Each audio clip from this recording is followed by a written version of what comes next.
why I'm easy.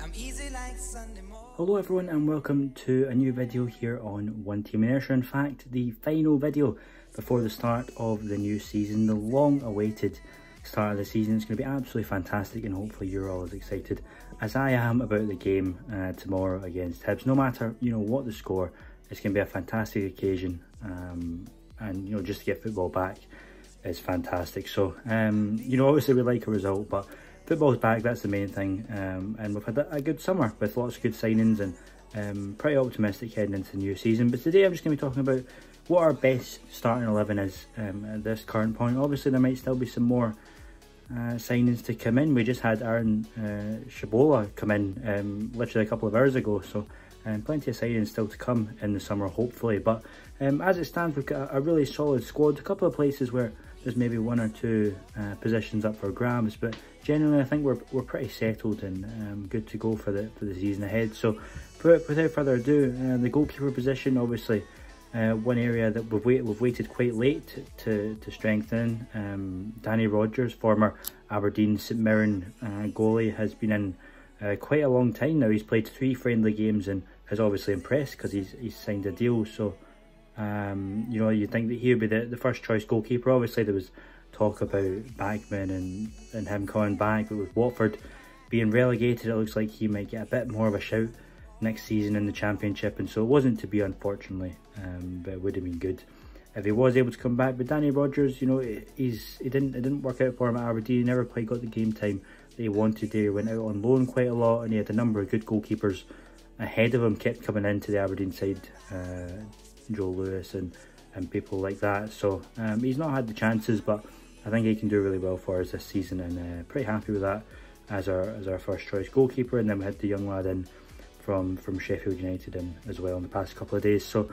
that position seems to be pretty good just now, pretty solid, and I'm pretty happy with that. Right back, I think is Aaron McGowan's to lose, absolutely no question about that. Obviously Ross Millen is in there as well, but you'd think with the pedigree that Aaron McGowan has, he's impressed everywhere he's been. At Hamilton especially, he was their star player for a number of seasons, and that right back position should be his, and should be able to fill Stephen O'Donnell's boots pretty well, and really looking forward to seeing him in action properly and see what he can do.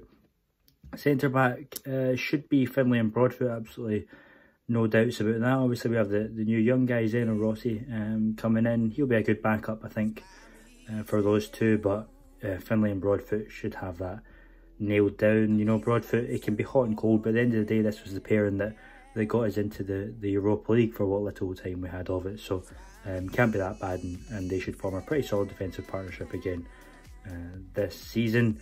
Left back, a bit up for debate here. Not sure who's going to start in the opening game. Could either be new boy Brandon Handstrup or Callum Waters as well, who's returned from his loan at St Mirren and could be in with a shout, because I think he did really well at St Mirren. He's always done pretty well when he's come into the team for Kelly when he's needed. So it'll be a bit of a toss up between them, but if I was to go with my gut, I would think it would be the new boy that would get the place, because he comes from Portsmouth with a lot of respect, and the Portsmouth fans were gutted actually to lose him, reading all their comments. So he must be pretty good, and I think we've got a real good one there.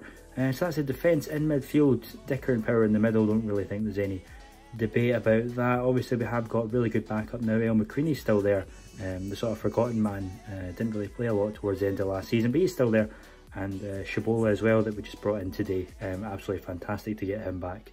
I don't think he really hit the heights that he can when he was last here, but we know he's got that potential and should be able to do a lot better this season. So Dicker and Power should be starting, but Power's starting, Dicker rather, is starting to get on a wee bit, and it'd be good to bring that young blood in as well. So Shabola and El McCreary, good backup to the two main men in there. Right midfield, absolutely no question, this is Chris Burke's position, and he will remain there unless he becomes injured or sent off in some way. So about the easiest position in the park to fill, first name on the team sheet every week, should be Chris Burke. And yeah, I can't wait to see him again this season and see if he can just keep improving and continue to be as good as he's been for us in the last couple of seasons. Left midfield is one of the positions that is a bit up for grabs actually.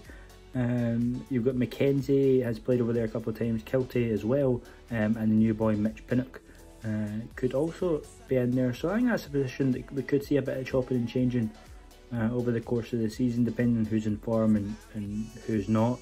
We'll be interested to see who starts there tomorrow against Hibs.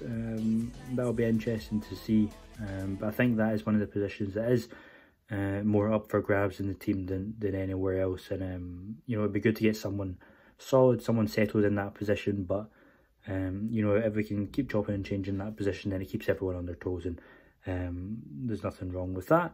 And then up front, whether Dyer goes with the one or the two, it'll either be either Brophy or Kabamba. Obviously we've got a couple of guys in behind, but it should really be one or both of those two.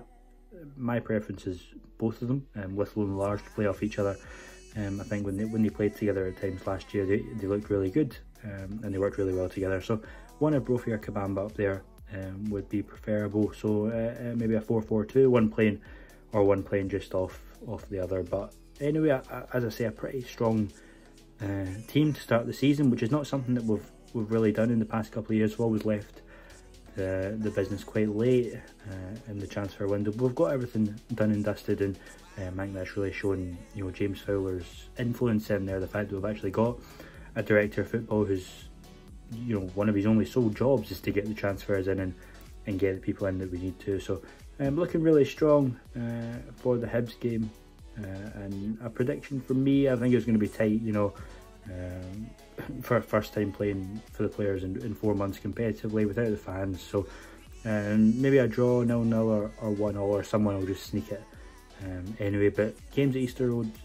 generally tend to be good, with or without fans. So should be a good game in any case. In terms of what's coming up on the channel, we're going to be having a new 15-20 minute podcast every week with Andy Gray. You may know him from his Kelly TV commentary. He's one of the commentators on there and on Hospital Radio as well. I'm sure you'll know his voice. So we're going to be doing a wee 15-20 minute podcast with him every week, sometime midweek, just to talk about the previous game and then look towards the next one. And then we've also got our new partnership with the 12th Man that we just announced. So that's a website for all fan content creators from all 42 SPFL clubs. Just a website to keep everything together and form a community in there. And myself and a fellow Kelly fan, we're going to be having a wee 15-20 minute podcast on there every week as well. So make sure you go and check that out, get following them on Twitter, and there'll be lots of good stuff coming out of there as well. And hopefully once we get back into Rugby Park, there's a chance that I'll be able to go in my role as Hospital Radio commentator, as some of you will know. So there's a chance that we might get some footage from inside the grounds, but we have to work that out, and it's not guaranteed at the minute as to whether we'll get in. So we'll wait and see for that, but all eyes on the Hibs game tomorrow. And yeah, as we say, it's going to be fantastic to have football back no matter what, and I just can't wait for it to get started.